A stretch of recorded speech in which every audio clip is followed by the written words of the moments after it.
Trump जंग के लिए मुकम्मल तौर पर तैयार हैं। ईरान से मुतालिक हमारे अहदाफ में तब्दीली नहीं आई।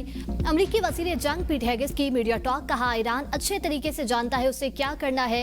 ईरान किसी सूरत जौहरी हथियार नहीं रख सकता। सदर ट्रंप अमरीकी मुफादात को मद्देनजर रखते हुए मुआहिदा करेंगे। अपने हुर्मुज़ को मुकम्मल खोलना होगा। अपने हुर्मुज़ पर टोल टैक्स कबूल नहीं किया जाएगा। पाकिस्तान अमरीका का मुखलिस दोस्त है। वज़ीर आज़म पाकिस्तान और फील्ड मार्शल अमन मुज़ाकरात में शानदार किरदार अदा कर रहे हैं। ईरान से जो भी डील होगी अच्छी होगी। चीन की तेज रफ्तार फौजी तरक्की पर जायज तशवीश पाई जाती है। एशियाई इत्तेहादी मुमालिक चीन की बढ़ती हुई ताकत का मुकाबला करने और खित्ते में उसकी बालादस्ती को रोकने के लिए अपने दिफाई अखराजात में इजाफा करें। इत्तेहादी मुमालिक के एक मजबूत और ज्यादा खुद मुख्तार नेटवर्क ताकत के तवाज़ुन को बरकरार रखने के लिए जरूरी है। अपने हुर्मुज़ में अमरीकी नाकाबंदी जारी है। ईरान ने हमेशा मुज़ाकरात और सिफारतकारी को मौका दिया। अमरीका को भी हकीकी अज़्म दिखाना होगा। ईरानी सदर मसूद पज़ेश्कियान की अमीर कतर तमीम बिन हमद अल सानी से टेलीफोनिक रब्ता। कहा, ईरान एक बाइज़्ज़त फ्रेमवर्क का ख्वाहा है। पायदार अमन के लिए बाहिमी एतमाद और संजीदा मुज़ाकरात नागुज़ीर है। मुशीर ईरानी सुप्रीम लीडर मोहसिन रज़ाई कहते हैं, अमरीकी सदर तीसरी बार सफारतकारी से गद्दारी कर रहे हैं। अमरीका ने मुज़ाकरात में बहुत ज़्यादा सख्त मुतालिबात रखे हैं। अमरीका डील नहीं चाहता, उसके मुकासद कुछ और हैं। व्हाइट हाउस सिचुएशन रूम में अहम इजलास में नतीजा खत्म। ट्रंप ईरान से जंगबंदी में तोसी के मुआहदे पर फैसला न कर सके। अमरीकी अखबार न्यूयॉर्क टाइम्स के मुताबिक इजलास 2 घंटे जारी रहा। व्हाइट हाउस ने तफसीलात जारी नहीं की। कहा, ट्रंप सिर्फ इसी मुआहदे को कबूल करेंगे जो अमरीकी शराइत पर पूरा उतरे। सदर ट्रंप ने ईरान की बहरी नाकाबंदी खत्म करने का ऐलान किया था। कहा था, अपने हुर्मुज़ में फंसे जहाज घर वापस जा सकते हैं। अपने हुर्मुज़ से तमाम आबी बारूदी सुरंगें खत्म की जाएंगी। ईरान की न्यूक्लियर डस्ट अमरीका निकालेगा। ये काम ईरान और IAEA के ताउन से होगा। ईरान को यकीनी बनाना होगा कि वो कभी जोरी हथियार हासिल नहीं करेगा।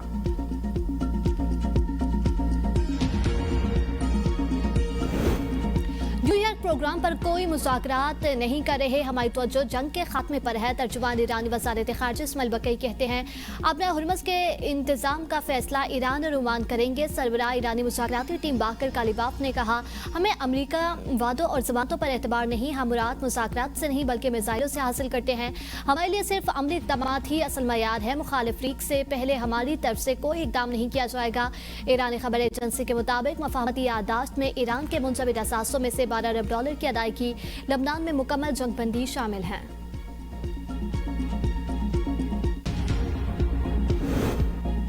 ईरान की मदद पर ओमान के खिलाफ पाबंदियां लगेंगी। अमेरिका ने ईरान के $1 अरब मालियत के क्रिप्टो असासे जब्त कर लिए। वज़ीर खजाना स्कॉट बेसेंट कहते हैं, कार्रवाई ईरान के खिलाफ शुरू की गई मुआशी मुहिम का हिस्सा है। पहली बार ईरान ने जौहरी मौजू पर बात करने पर आमादगी दिखाई। अमेरिका ने ईरान से मुतालिक नई इस्तादी दहशतगर्दी पाबंदियां भी आयद कर दी। ट्रंप के ओमान को तबाह करने की धमकी के बाद ईरानी वज़ीर ख़ारिजा का ओमानी हममनसब से राब्ता। मुकम्मल हमायत का इजहार। अब्बास अराग़ची ने कहा, ओमानी हममनसब से गुफ्तगू इंतहाई मस्बत और नतीजा खेज रही। ओमान को दरपेश किसी भी खतरे के मुकाबले में ईरान की मुकम्मल यकजहती और हमायत का इजहार किया है। फ़लस्तीन के हवाले से पाकिस्तान अपने असूली मौक़िफ़ पर कायम है। फ़लस्तीन को तस्लीम करने तक इब्राहिमी मुआहदे पर कोई लचक नहीं दिखाएंगे। नायब वज़ीर आज़म इसहाक़ डार की वाशिंगटन में सहाफ़ियों से गुफ्तगू। कहा, वज़ीर आज़म और फील्ड मार्शल की क़यादत में पाकिस्तान को आलमी उफ़क़ पर नई शनाख्त मिली। पाकिस्तान अमन का ममार है। 47 साल बाद अमरीका और ईरान को मुज़ाकरात की मेज़ पर बिठाया। पाकिस्तान को दुनिया में तनहा करने की भारतीय पॉलिसी नाकाम हो गई। पाकिस्तान को आलमी सतह पर तनहा करने की मोदी की 10 साला मुहिम नाकाम। पाकिस्तान वाशिंगटन, बीजिंग, तेहरान और रियाद के साथ बैक वक्त राब्ते में है। अल जज़ीरा की रिपोर्ट के मुताबिक पाकिस्तान खिते में तन्हाई के बजाय इलाकाई मामलात पर असरअंदाज होने वाला अहम फरीक बन चुका है। पाकिस्तान को तनहा करने की हुकूमत अमली उल्टा खुद भारत के लिए नुकसानदेह साबित हुई। गुज़िश्ता साल की पाक भारत कशीदगी के दौरान पाकिस्तान ने आलमी बयानिए की जंग में बरतरी हासिल की। आलमी मुतअद्दिद हुकूमतों ने पहलगाम वाक़ये पर पाकिस्तान के खिलाफ भारतीय इल्ज़ामात को बगैर सबूत कबूल नहीं किया। सदर ट्रंप 30 साल से जायद बार पाक भारत जंगबंदी का क्रेडिट लेते रहे, जबकि नई दिल्ली मुसलसल उसकी तरदीद करता रहा। भारत मार्के हक के बाद फील्ड मार्शल से रासिम मुनीर पर तनकीद करता रहा, जबकि ट्रंप ने उन्हें गैर मामूली शख्सियत करार दिया। 37 रुपये महंगा करके 22 रुपये कम किया है, तो इससे आवाम को कोई रिलीफ तो नहीं मिला ना। 22 रुपये सस्ता तो हुआ है, ये है कि कोई और होना चाहिए सस्ता, तो फिर तो चले हालात सही हो जाएंगे। जो महंगाई है उससे हमें भी पता है, लेकिन 200 रुपये होना चाहिए कम से कम, क्योंकि हर बंदे की पहुंच में और हमें भी बेहतर लगे। तो अभी आप देख लें कि क्या बैरल रेट है और अभी सिचुएशन देख लें पाकिस्तान की, उस हिसाब से पेट्रोल कम नहीं हुआ। अब मेरी अपनी दिहाड़ी मिसाल के तौर पे 700 और 800 रुपए की है, तो उसके अंदर फ्यूल कितना डलवाऊंगा, घर का राशन कैसे लेके जाऊंगा। 22 रुपए लीटर कमी मजाक, पेट्रोल 250 रुपए लीटर किया जाए शहरियों का मुतालिबा। कहा ईरान अमेरिका जंग खत्म हो चुकी, लेकिन पेट्रोलियम की कीमतें आज भी आसमान से बातें कर रही हैं। महंगी पेट्रोलियम मसनूआत की वजह से हर चीज महंगी है। मुतवस्सित तबके का जीना महाल, गरीबों की जिंदगी अजाब बन चुकी। मुआशरी पॉलिसी बनाने वालों को अवाम की मुश्किलात जरा बराबर एहसास नहीं। लेवी के नाम पर अवाम की जेबों पर डाका डालना बंद करें। कीमतों में इजाफा वापस लिया जाए। पेट्रोल और डीजल 22 रुपए फी लीटर सस्ता। पेट्रोल की नई कीमत 381 रुपए 78 पैसे, जबकि डीजल की नई कीमत 380 रुपए 78 पैसे फी लीटर होगी। मट्टी का तेल 41 रुपए 40 पैसे फी लीटर सस्ता। नई कीमत 272 रुपए फी लीटर मुकर्रर। पेट्रोल पर लेवी की शरह में कमी और डीजल पर बढ़ा दी गई। पेट्रोलियम डिवीजन के मुताबिक पेट्रोल पर लेवी 10 रुपए 83 पैसे फी लीटर कमी के बाद 102 रुपए 17 रुपए से कम करके 91 रुपए 34 पैसे कर दी गई। डीजल पर लेवी में 10 रुपए 93 पैसे फी लीटर इजाफा। डीजल पर फी लीटर लेवी 58 रुपए से बढ़ाकर 68 रुपए 93 पैसे कर दी। मट्टी के तेल पर लेवी 20 रुपए 36 पैसे बरकरार है। बजट की तैयारियां आखिरी मरहले में दाखिल। कौमी इक्तिसादी कौंसिल का अहम इजलास 3 जून को तलब। इजलास में बजट अहदाफ की मंजूरी मुतवक्के, शरह नमू, महंगाई और रिकॉर्ड तरक्याती बजट के अहदाफ की मंजूरी का इम्कान। वज़ीर आज़म शहबाज शरीफ इजलास की ज़ेर सदारत इजलास में चारों सूबों के वज़राए आला भी शिरकत करेंगे। नए माली साल के तरक्याती बजट, माशी अहदाफ और तरक्याती तरजीहात की मंजूरी एजेंडे का अहम हिस्सा होंगी। वज़ारत खजाना की वफाकी तरक्याती बजट के लिए 1126 अरब रुपए मुख्तस करने की तजवीज़। IMF की सोलर पैनल्स, इलेक्ट्रिक गाड़ियों, मोटरसाइकिलों और बसों पर GST 18% करने की तजवीज़। आलमी मालियाती इदारे के टैक्स छूट से इनकार पर इलेक्ट्रिक व्हीकल्स और सोलर पैनल्स महंगे होने का खदशा। टेक्सटाइल सेक्टर का हुकूमत से 327 अरब रुपए के रिफंड्स फौरी जारी करने का मुतालिबा।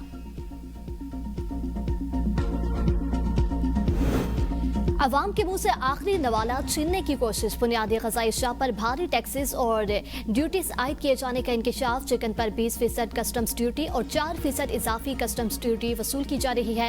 अंडों पर भी 3% से 16% तक कस्टम्स और रेगुलेटरी ड्यूटी की वसूली जारी। पार्लियामेंट में पेश की गई हुकूमती रिपोर्ट की कॉपी ABN न्यूज़ ने हासिल कर ली है। दस्तावेज के मुताबिक आलू पर 20% रेगुलेटरी ड्यूटी, टमाटर और प्याज पर 5% कस्टम्स ड्यूटी आयद है।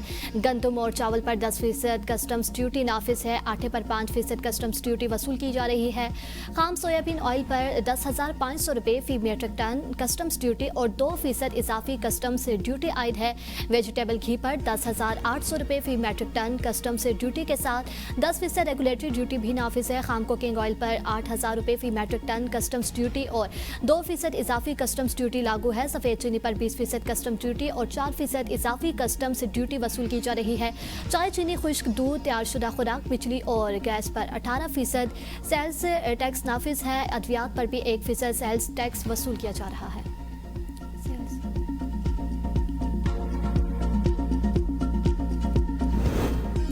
पाकिस्तान में फ्री लॉन्सिंग के जरिए आमदन में 49% रिकॉर्ड इजाफा। रवां माली साल के इख्तिताम तक फ्री लॉन्सिंग के जरिए हासिल होने वाली आमदन $1 अरब तक पहुंच जाएगी। स्टेट बैंक ऑफ पाकिस्तान के जारी एदाद शुमार के मुताबिक रवां माली साल के पहले 9 माह के दौरान पाकिस्तानियों ने फ्री लॉन्सिंग के जरिए $95 करोड़ मालियत का गैर मुल्की ज़र मुबादला कमाया।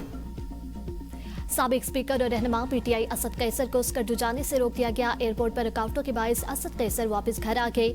मीडिया से गुफ्तगू में कहा, ये चाहते हैं सबकी फ्लाइट्स रह जाएं और हम पहुंच ना पाएं। पता नहीं ये कैसे मुल्क चला रहे हैं।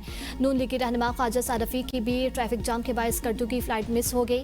लीगी रहनुमा बरहम कहा, रावलपिंडी पुलिस ने एयरपोर्ट जाने वाली तमाम ट्रैफिक जाम कर रखी थी। ट्रैफिक रोकने की कोई माकूल वजह बयान नहीं की गई। बेहिस्सी और नालायकी की भी कोई हद होती है।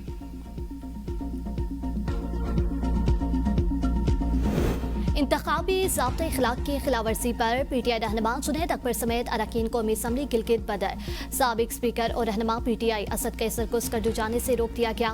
एयरपोर्ट पर काफ्टों के बायस असद कैसर वापस घर आके मीडिया से गुफ्तगू में कहा, ये चाहते हैं सबकी फ्लाइट्स रह जाएं और हम पहुंच ना पाए, पता नहीं ये कैसे मुल्क चला रहे हैं। चेयरमैन PTI बैरिस्टर गौहर ने इकदाम इंतखाबात से काबिल धांधली करार दे दिया। कहा, गिलगित बल्तिस्तान में भी सियासी स्पेस न देने से जमहूरियत का नुकसान होगा।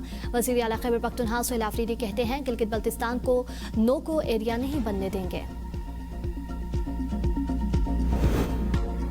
वज़ीर आला सुहेल आफरीदी का चीफ जस्टिस शाहिया अफरीदी को खत, आज़ाद, शफाफ और मुनसिफाना इंतखाबात के लिए अदालती मुदाखलत की दरख्वास्त।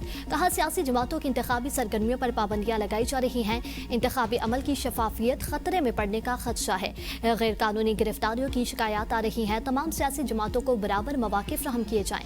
आईनी और जमहूरी हुकूक के तहफ़्फ़ुज़ के लिए अदालत मुदाखलत करे। पीपल्स पार्टी के चेयरमैन बिलावल भुट्टो और रुकन कौमी असम्बली बीबी आसिफा भुट्टो की गिलगित बल्तिस्तान इंतखाबी मुहिम का शेड्यूल जारी। बिलावल भुट्टो जरदारी कल शिकर 1 जून को खिबलों में जलसा आम से खिताब करेंगे। 2 जून स्कर्दू, 3 जून को दियामल में जलसा होगा। आसिफा भुट्टो 3 जून को हुंसा में जलसा आम से खिताब करेंगी। बिलावल भुट्टो 4 जून गुजर, आसिफा भुट्टो जरदारी निगर में जलसा आम से खिताब करेंगी। बिलावल भुट्टो 5 जून को गिलगित में जलसा आम से खिताब करेंगे।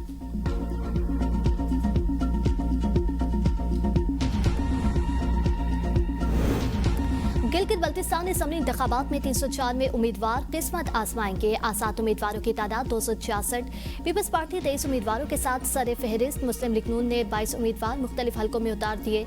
इस्तेहकाम पाकिस्तान पार्टी के 15 उम्मीदवार इंतखाबी दौड़ में शामिल। इस्लामी तहरीक और पाकिस्तान नजरियाती पार्टी के 10-10 उम्मीदवार मैदान में हैं। जमीयत उलमा इस्लाम के 9 उम्मीदवार इंतखाबात में हिस्सा ले रहे हैं। मजलिस वहदत अल मुस्लिमीन के साथ जमात इस्लामी के 6 उम्मीदवार मद्दे मुकाबिल। खवातीन उम्मीदवारों की तादाद सिर्फ 8, जिनमें 5 आजाद उम्मीदवार हैं। उम्मीदवारों की पार्टीवार तफसीलात जारी। आज़ाद कश्मीर में महाजरी नशिस्तों का मामला। मुजफ्फराबाद में अहम इजलास पीपल्स पार्टी की मरकजी क़यादत और वज़ीर आज़म आज़ाद कश्मीर के दरमियान मशावरती नशिस्त। हुकूमत पाकिस्तान और आज़ाद कश्मीर के नुमाइंदगान मुजफ्फराबाद में मौजूद। कमेटी सरबराह साबिक वज़ीर आज़म राजा परवेज़ अशरफ चौधरी मोहम्मद यासीन सियासी मुशावरत में शरीक। ज़राए के मुताबिक वज़ीर आज़म आज़ाद कश्मीर फैसल मुमताज़ राठौड़ ने मरकजी क़यादत को ब्रीफिंग दी। एहसन इकबाल और डॉक्टर तारिक फजल चौधरी भी हुकूमती टीम का हिस्सा। महाजरी नशिस्तों के मुस्तकबिल से मुतालिक मुतअद्दिद आईनी और कानूनी तजावीज़ ज़ेर गौर। महाजर नशिस्तों के मुमकिन खात्मे, तादाद में कमी या नई हल्का बंदियों से मुतालिक मुख्तलिफ ऑप्शंस पर गौर।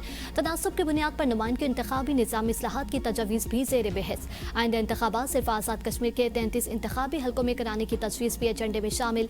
इजलास के बाद अहम फैसलों और सिफारिशात का बाज़ाब्ता ऐलान मुतवक्के।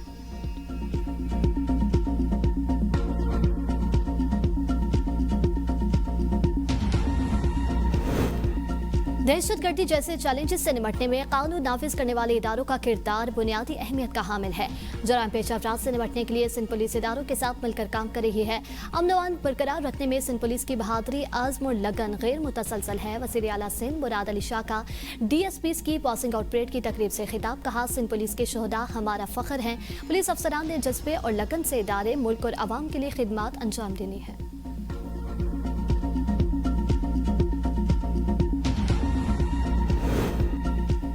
हुकूमत पेट्रोल 250 रुपए फी लीटर की सतह पर बहाल, 2 साल के लिए कीमत बरकरार रखे।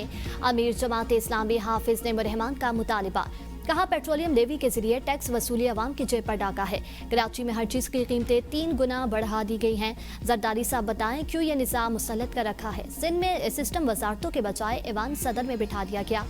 MQM और पीपल्स पार्टी ने मिलकर इदारों का बेड़ा गर्क किया। नून लीग ने आज तक कराची में कोई मंसूबा नहीं दिया।